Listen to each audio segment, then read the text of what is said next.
Looking to play some Yone? Well, I got you covered. Yone is the Luigi to Yasuo's Mario, really just because Yone came second. So what are the benefits of playing this older brother yet younger champion? Yone has very high damage, great mobility with all of his abilities, dealing a lot of AD and AP mixed damage, which makes him hard to build against, relatively easy to pick up and learn, and come on man, he's got 2 swords! However, there are some downsides. He's squishy for being a melee champion, generally weak in the early game, and not very good at catching back up once he gets behind. Now with that out of the way, let's take a look at his abilities. Yone, tell me how to pronounce it in the comments below. His passive is Way of the Hunter. This gives Yone what is essentially double crit chance on all of his items. Any crit chance above 100% is converted into AD. His basic attacks also alternate between dealing AD damage and a split 50-50 AD and AP damage. You know, since he has a regular sword and a magic sword.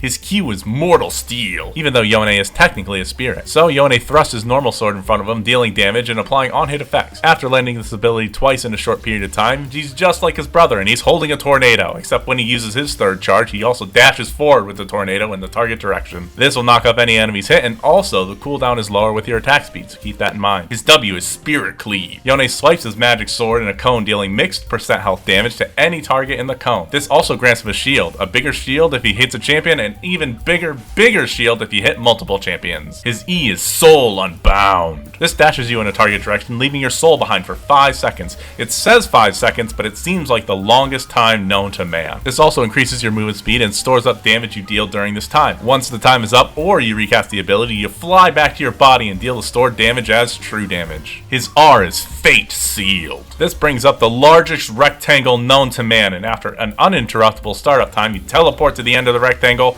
or to the farthest enemy hit. All enemies that are caught within your no-no square are dealt mixed damage and brought to you at your teleported location. Now that we look at those, let's take a look at those runes. Brother like brother, Yone basically takes the same runes as Yasuo. You're essentially a melee ADC, so you do want to take that precision tree. Lethal Tempo as your keystone, then Triumph, Alacrity, and Last Stand. Then we go Shrek Tree for some additional tankiness and sustain. I could see an argument for taking Cut Down instead of Last Stand, and honestly any green tree rune works, so you do you. Last up, you can take Flash Teleport or Flash Ignite, either one works. Now let's quickly take a look at those items. Your passive does double your crit chance, so you want to take those crit items. However, always make sure to start tier 2 boots for that Q cooldown, then pick up Kraken Slayer and Infinity Edge for the most damage, lifesteal items to keep you alive, and any survivability items after that. Adjust this based on your matchup, but essentially any item with crit works, so just keep that in mind. If you're liking this video, please like, comment, and subscribe. It really does help keeping this channel growing. Now, before we get into the game, let's take a look at those Yone combos. So your Q is essentially an auto attack reset, so we want to keep that in mind when we go over these combos.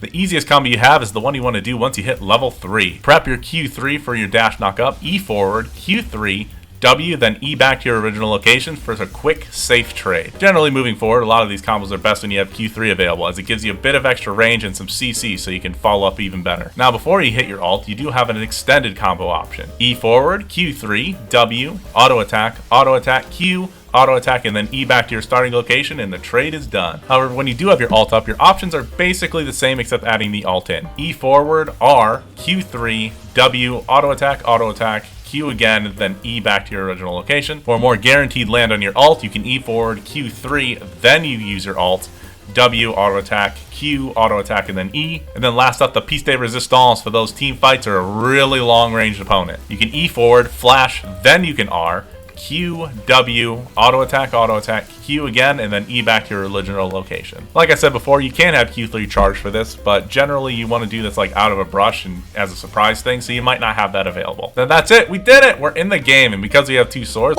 let's just pick up this third one just in case, and this mixed drink to lure in Yasuo with the smell of alcohol. Now let's get into that laning phase. Early on, you're going to want to play relatively safe until level 3. You are easily poked due to your range, so take advantage of your shield with your E to minimize any poke damage from long-range champions and just farm up. Once you do hit level 3, you can go into those short trades. Just refer back to the first and second combos we talked about and you'll be fine. Just be careful on doing these against a champion that has a straight line or point and click CC, as they can easily full combo you before you have a chance to do anything back. Your E is on a long cooldown, so landing your combos is essential, and once your trade is over, you want to play passive until your E is up again.